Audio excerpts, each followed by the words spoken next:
Hey everyone. So it's Sunday night. Just watched Succession. Sunday night is now sort of my happiest night of the week because I can't get enough.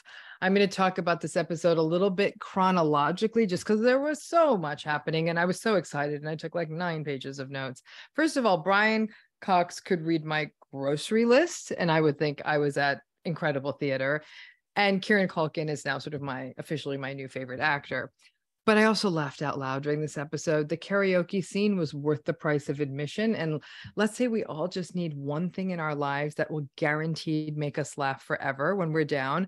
That scene will forever be my go-to. And Connor singing as Roman squirms, my favorite face-hurting laughter ever. But there were so many great narcissism moments in this episode, as there always are, but here they are.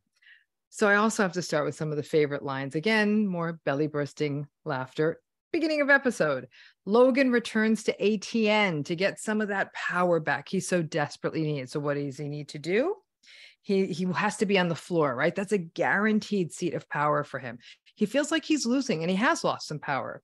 And I love when Greg puts it, when he says, Logan looks like if Santa Claus was a hitman. Just wonderful.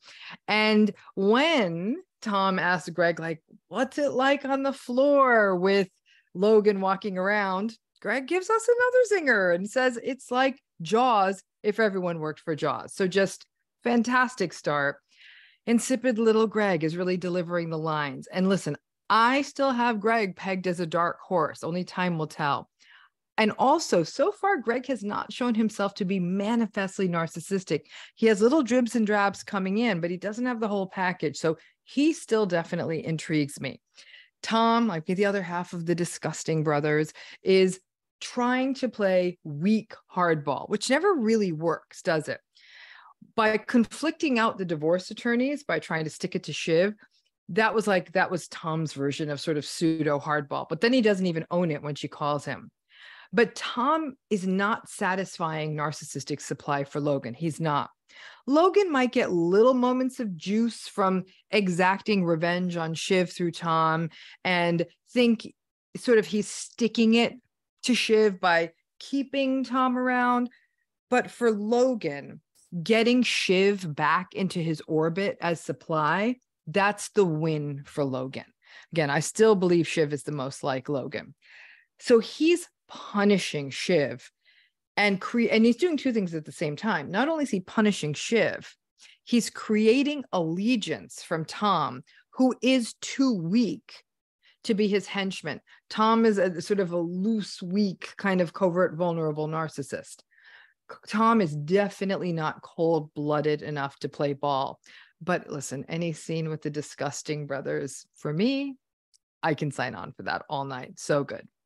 So it's really interesting to start seeing some of those slips of judgment for Logan. It's not that he's getting older, but when a malignant narcissistic person like Logan doesn't have all of his pillars of power exactly in place, especially within a family, and he's not getting that gratification of knowing he's in that kind of control, he's lost that. It's because he's lost that ground with his kids, and his kids are now in more power. He used to really kind of get, again, a lot of supply from just knowing he could sort of pull the strings. And that sort of sad decision he made around sort of the oh-so-banged Carrie, who is also quite malignant. So they are quite a great match. He, her bangs, all of it. But there is some shaming there because she's terrible at that job. However, let's face it, Carrie, also a bit of a malignant narcissist, is a much better hench person than obviously she is an anchor person. And she becomes a really interesting tool in Logan's orbit. She is the emperor wearing any clothes test for Logan to use with others on the team. Now, so far, Sid and Tom have failed that test. Now, Carrie gains her power not only by having sex with Logan, but by doing Logan's bidding. She is as slimy and weaselly as him. So again, it's a very good match for him, but this anchor thing, because she's so bad at that, it shows a weakness in her armor. And if they really want to play chess, this is a weakness that his kids can exploit if they're aware of it. Roman sort of seemed to be, Kendall and Shiv aren't paying enough attention. Logan is a baiter. That's what he does. That's how he gets his way. And that's what malignant narcissists of any stripe will always do. They bait. And either this baiting is about testing, and in his case, often testing loyalty, also testing competence, because he wants them to say Carrie sucks, but he knows they're too scared to. It also is a way to draw people into fights because conflict is very gratifying for him. He's really good at it, and it allows him to dominate, which he needs. And anyone who's really good at being a negotiator uses baiting all the time. It's how you can throw people off balance in a negotiation. Now, most of us don't do well when we are baited, least of all by a narcissistic or psychopathic person. In those cases, we either capitulate, fight, or become really anxious. And all of that, us being off balance, and in Logan's case, everyone around him being off balance, really works well for a narcissistic baiter.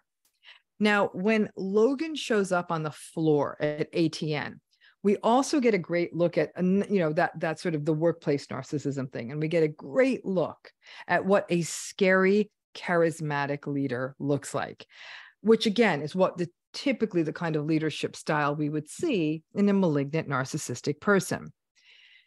He keeps the troops, the workers there in line through a combination of fear and inspiration. And it's a combination that works really well. It's as though he is simultaneously playing on multiple neurotransmitters and attachment systems to this audience and completely keeps them in his thrall. He has always used this. This has always been one of his strongest kinds of workplace maneuvers, and it has always worked. Logan, like all malignant folks, is also incredibly vindictive, even when it is petty stuff like the helicopter, right? And the kids are actually somewhat savvy to it, particularly Kendall. Kendall absolutely gets what that play was, but Roman, trauma-bonded Roman, still experiences it as a narcissistic injury to not get the helicopter. And then obviously he throws his little entitled kind of tantrum at the disempowered, really unfortunate helicopter assistant person. So we see all of that. And I think Shiv was still kind of distracted by the idea of not only making that new deal, but the whole divorce attorney play. So her head sort of wasn't in the game. This entire episode, though, is a masterclass in the shape-shifting we can see when we have a malignant / vulnerable narcissist, such as Roman. This was really an episode that to me was very much about Roman. Roman is deeply, deeply trauma bonded to his father and experiences tremendous anxiety at the thought of taking his father down. Whereas for the rest of them, Kendall and Shiv have come around, but for Roman, it is way too much. Roman also in this episode showed a really fascinating sort of family loyalty when it comes to Connor. Like, we have to go see Connor's rehearsal dinner. Now, Shiv and Kendall, like I said, are really, really done with Logan. But because Roman is so trauma bonded, he is really, and he always has struggling. And Shiv is actually losing a lot of her psychological bandwidth to the humiliation and I think actually I'd even say hurt, believe it or not, of being outplayed and outpowered by Tom in combination with her father, the betrayal of her father. And that's not a comfortable place for her because for all that time, she had Tom in her back pocket. Now, Roman's anxiety is a setup. We know that he will succumb to his father. We always know he will. He was already texting him. He was telling him happy birthday. And it's a great illustration of how that trauma bond will supersede all other connections. What's also interesting to me about Roman is he also wants to remain in proximity to other family members, right? Now, Roman's primary defense is his really kind of toilet humor. It's scatological and sexual insults.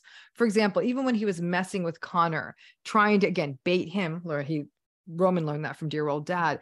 Everything is sexualized in nature. He can't stop himself. And that is very much a defense for how much vulnerability he carries around. Now, Logan is losing the plot a little bit. Again, we can see that without his kids to regulate, to have as his source of supply, even those silly pizza boxes irritated him, right? It's the first time Logan's children, his 3 children, in a meaningful way, have anything that resembles anything like power over him. Now, when he shows up at the karaoke place, and who would have thought we would ever seen Logan Roy at a karaoke place? That was worth, again, price of admission to this episode. It was all a manipulative Hoover, right? Everything Logan does is calculated. It is really seemingly intolerable for Logan to have lost the power over his kids. But that apology scene of Logan to his kids is something that anyone who has ever been through a narcissistic relationship would fully understand, right? The narcissistic apology is a very bleak place. When Logan says, I don't do apologies, and then pivots to, but if it's important to you, I'm sorry. That's the word. That's even far worse than not getting an apology. It's simply not possible to get a sincere, authentic, or self-reflective apology from a narcissistic person. And a lot of folks hold out for years. Certainly his kids have. And then narcissistic people, just as Logan did, the whole thing gets twisted into, well, this apology is some stupid thing you need. So here it is. Now give me what I want. And Carrie comes in there like the angel of darkness saying, your dad just wants to be close to you. So much manipulation. Now, Tom, as always, let's just go back to Tom for a minute. He does what Tom does best when he throws Greg under the bus to give the feedback to Carrie about her terrible anchoring, the bullied doing the bullying. That's a signature Tom move. But let's go to Shiv, because we're seeing some interesting cracks in Shiv, again, who has a lot of malignant narcissism in her too. I will always hold that Shiv is probably the most like Logan. But I do see in this episode in particular, we're seeing her get a little bit more emotional than everyone, including her dad and even Tom. And she's thinking through her vindictiveness, and she's thinking and doing through her vindictiveness, wanting to have as much power as possible. And then you gotta love when Shiv calls out dad as a human effing gaslight, because that's been a lifetime of that for them. And she nailed it. That's exactly what Logan is. He is a human gaslight. There is never a way for any of these children to tell if their father is lying to them. And the psychological number he has done to all of his kids, like each one is a bigger mess than the next. Not one of them can trust another human being, including those in their family. So that's a really, really tough way to live. And that was a terrible legacy for him to have left these kids. Now, Logan is really good, as all narcissistic parents are, at hitting his kids right where it hurts, which is a remarkable ability that all narcissistic parents have with their adult children. They know exactly where to zing their kids. Narcissistic parents still sort of know what hurt you as a kid. They paid attention enough to know how to get their way out of you. And when Logan doesn't get his way, he hits them with something he knows is going to get under their skin, which is, you are not serious people, right? Because in some ways, they're trying to beat their dad at his own game. Shiv and Kendall seem to have come over the other side of the wall where their dad is concerned. But Roman sort of felt that insult, right? Roman is almost like the kid who's putting on his dad's clothes and trying to play at that, but the clothes are still too big for him.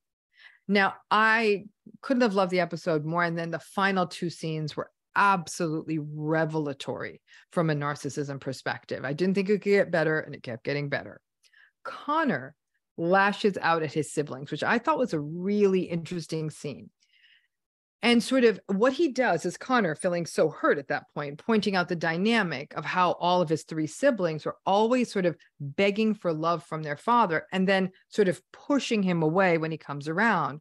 Connor isn't entirely wrong. That approach avoidant attachment style is absolutely to be expected from 3 adult children who had 2 invalidating narcissistic parents. And while Connor, as expected, goes on his victimized rant about love and the rehearsal dinner, though I think any of us would be hurt if what happened to Connor happened to us. But basically because his transactional fiance, who he stalks on Find Your Phone, has publicly humiliated him. So the whole thing is. And then Connor launches into a "I don't need love, I will be fine if she leaves me" rant. Now, I don't like Connor. I really don't. And his whole communal meets covert, vulnerable, narcissistic shtick. But I also feel for him and for all 4 of them. Because in essence, what they've had to do is they've had to convince themselves that they don't need love, because that conviction, that belief, was frankly the only way that they could survive and have even begun to construct it, forget adult lives, even their child lives, where they hold that belief. However, because of all of their early attachment wounds and how many times they were betrayed and let down and not cared for, and as adults, we still have ongoing attachment needs, it's not true that they don't need love. Look at Shiv is still struggling with the Tom of it all. Roman is pulled constantly into the magnetic trauma bond of his dad. Connor keeps going back to a woman who does not love him and who he had to pretty much buy and pay for to keep this person around. And Kendall, interestingly, is currently regulating himself with the absolute seduction of the idea that he is destroying and harming his father. And that has emboldened a power within Kendall that he has never yet felt.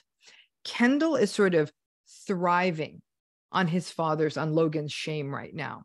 But this actually leaves me worried, as a shrink would be worried for anyone, for Kendall. Because like many people with sort of a vulnerable narcissistic style like Kendall, they often do have vindictive fantasies like, I'll show him, one day I'll prove it to him. But then people like Kendall will regress into guilt and fear if their grandiose, punitive fantasy actually comes true. For example, I can also tell you Kendall is the one who will struggle the most when Logan dies, because so much of Kendall's relationship with his father is lost in this grandiose, vindictive fantasy.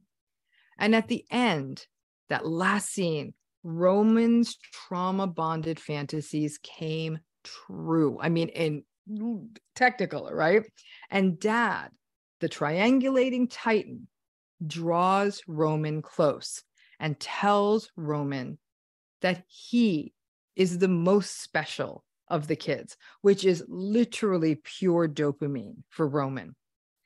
The only words more powerful from Logan for Roman, or frankly, any trauma-bonded adult child to a narcissistic parent, the only words that are more powerful than "I love you" for someone like Roman are "I need you."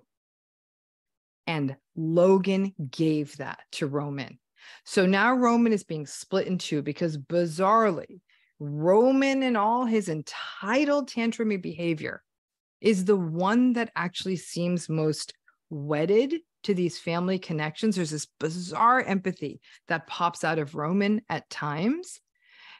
Yet his ultimate trauma bonded, twisted allegiance is to his dad. And this idea that his dad needs him, Roman is about to become one hell of a wild card. So I just can't. I'm literally sweating and flushed having watched that episode. So thank you, writers and showrunner of Succession, for the Sunday night gift you give me every week. Keep on watching, because no matter what's happening, I will find a way to watch Succession on the Sunday night.